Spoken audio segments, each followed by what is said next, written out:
Hey, folks, we're about to pick the basketball teams right now, so I get first pick. Hey, first of all, I want to thank the team behind me, Governor, Lieutenant Governor, the two senators who've been friends for a long time, as well as Joe Neguse, Congressman, and your mayor, and the sheriff as well. Folks, Jill and I and my team have surveyed the damage of the Marshall Fire, and it's as devastating as it looks on television, and as devastating as the many environmental crises I've seen in the last year, 2021. You know, we've had over $99 billion in loss in the last little over a year. And, there's nothing so frightening, in my view, as a fire.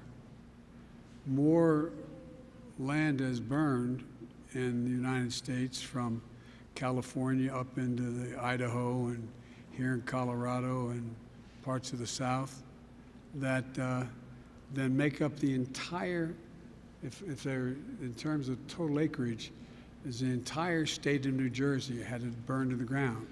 Every single solitary square acre in New Jersey. That's how much is burned. And I can't imagine what it's like to be here in this neighborhood and see winds whipping up to 100 miles an hour and see flames approaching. Fire, I think, is the most frightening of all dilemmas. And, 6,000 acres wiped out here, over 1,000 structures. But you know what Jill and I have noticed, what we've noticed other places? The incredible courage and resolve that you all show. We got a chance to meet with scores of families in the neighborhoods across the street, many of which homes you lived in. And it just is really amazing to see the courage. And there's a couple of police officers, including standing behind me, that, in fact, when the fire started, they were called in. They lost their homes, but they were out helping other people while their homes were burning. It's a measure of, I think, who we are as a country. Homes and businesses destroyed, both a home and a business destroyed at one of the tables we just met. I don't want to embarrass anyone, but at least, and one life lost that we're aware of. And we just walked the streets of Louisville, and a whole neighborhood gone.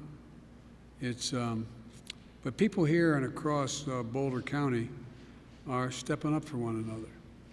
They're stepping up. I've heard stories from some of you who lost your homes about how people have reached out, what they've done, and what more needs to be done. But, as you know better than I do, there's parts of this county where people can't drink the water. Local businesses are stepping up and donating water, bottled water. First responders have come to Boulder County from hundreds of miles away to pitch in.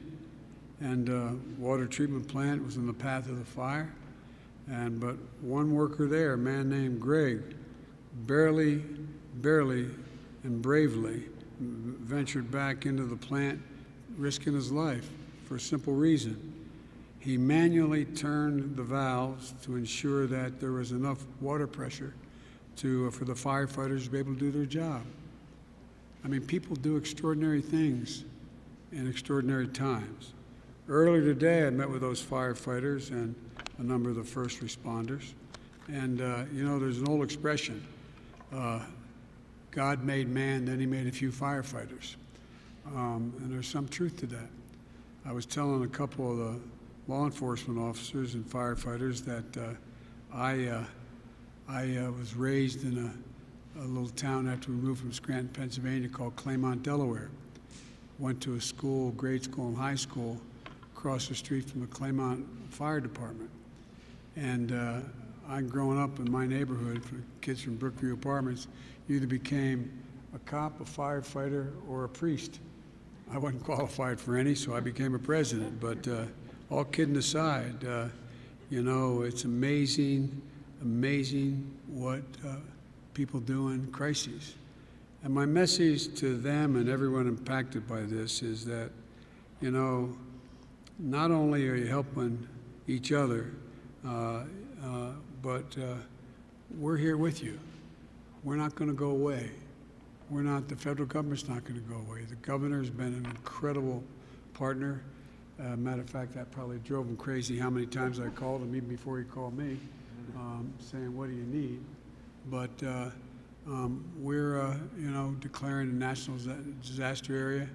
We're going to do everything we possibly can. The head of FEMA is with me today. She has run this show in a way I think most people who've been engaged in disasters would say is remarkable. But we're going to make sure that everything you need occurs, including clearing all the debris and putting people in a position to be able to rebuild if their insurance provides for it, additional help if their insurance doesn't, and the kind of help they need in order to get resettled. But folks, a number of you have asked, as we've gone through the tables and met other people in your neighborhood, is what do we do now? Well, hang on to one another. Hang on to one another. The way you're going to get through this, because we've been through a few things ourselves, is just hanging on to one another. You get through this. You will get through this, and to be stronger for it. I know, I remember my mother used to say that. I'd always get angry with her, no matter what it was. It's, you know, out of something bad, something good will happen if you look hard enough for it. But hang on to one another. That's the way. Find purpose in what you've been through and what you're going to do. And folks, look, I intend to do whatever it takes, as long as it takes, to support you, your state and local governments, to help you recover and rebuild these communities. The commitment began the day the fire started, December 30th, when the governor asked me for some urgent assistance. And because we had worked earlier, we had gotten a particular satellite in the sky to be able to be focused on y'all and see through the smoke and know what was going on. Well, the truth of the matter is that the commitment began the day the fire started. We immediately mobilized the federal firefighting equipment, satellite imagery from the Department of Defense, and additional federal personnel to support the response. When the governor requested the expanded major disaster declaration, we approved it right away on New Year's Eve.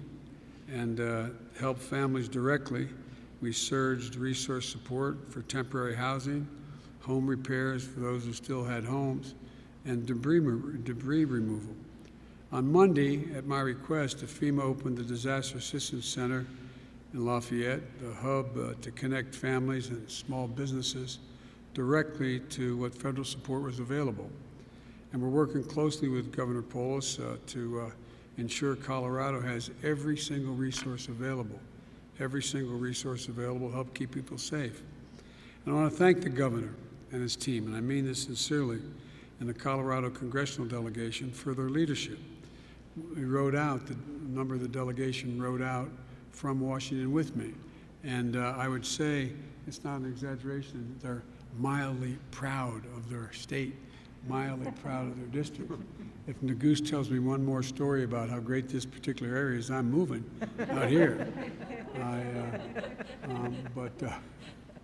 You're laughing, Mayor, but I don't think you want me.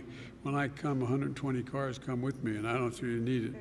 But all kidding aside, we really can't thank them enough. And their commitment to you is strong, it's deep, and it's real.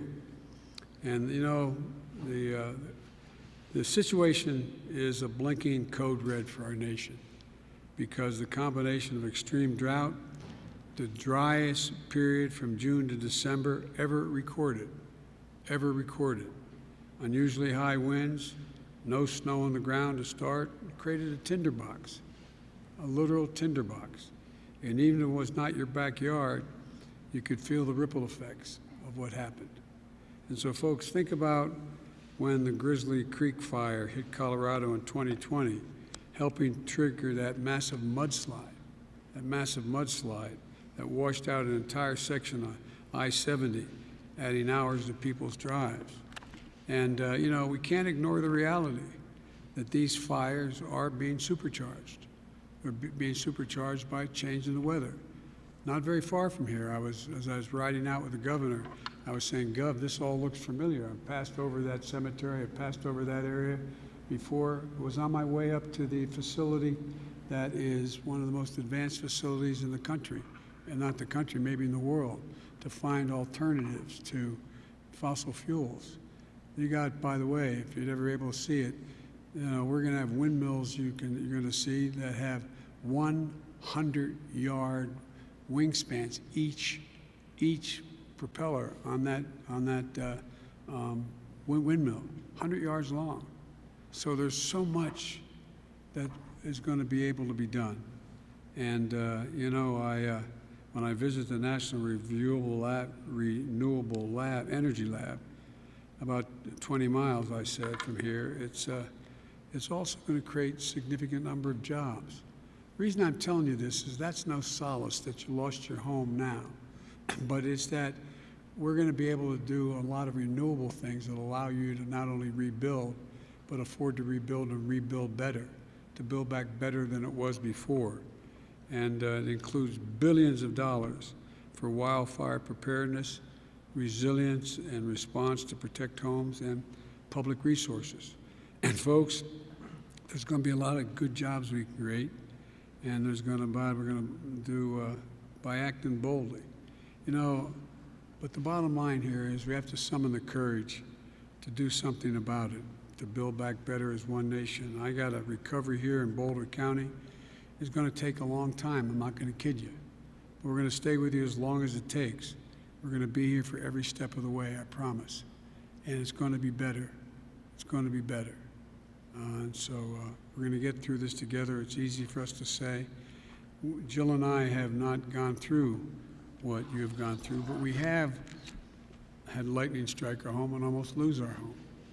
And we only lost about 25% of it. We were able to rebuild. But you know, the hard part is the memorabilia you lost, the special things that you had put away that you lost. But, you know, look at it this way. You got a lot more special dreams to make, and they're going to be in your new home. So thank you, thank you, thank you. Can I say thank you too? Of course you can. The boss is going to say something to y'all. I just wanted, after seeing the devastation that we just saw in the community we just visited, I too would like to thank the firefighters and the police and the EMTs and the rescue and recovery teams for doing such a great job for this community. And you know, I can tell as we've met so many people, as we walk through the neighborhood, as we talk to all of you, what a warm, strong community you are. And I'd like to say on a personal note, the governor told me, how many of you lost your family pet? And you know, they're members of the family too. So I want to just say how terribly sorry we are for the loss of your pets, because we're animal people. So, you know, we know what a tough loss that is. So we know you're strong. You will rebuild, and we're going to help.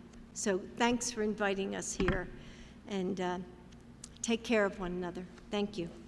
And by the way, hope you'll invite us back. Thank you so very, very much.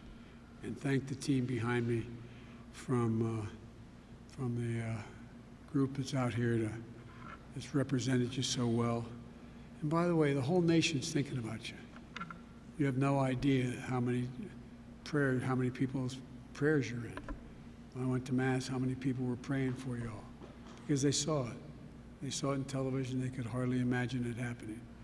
But every time I'd walk out of my grandpa's house up in Scranton, he'd say, Joey, keep the faith. My grandmother would go, no, Joey, spread it. Let's spread the faith and get it done. Thank you all so much.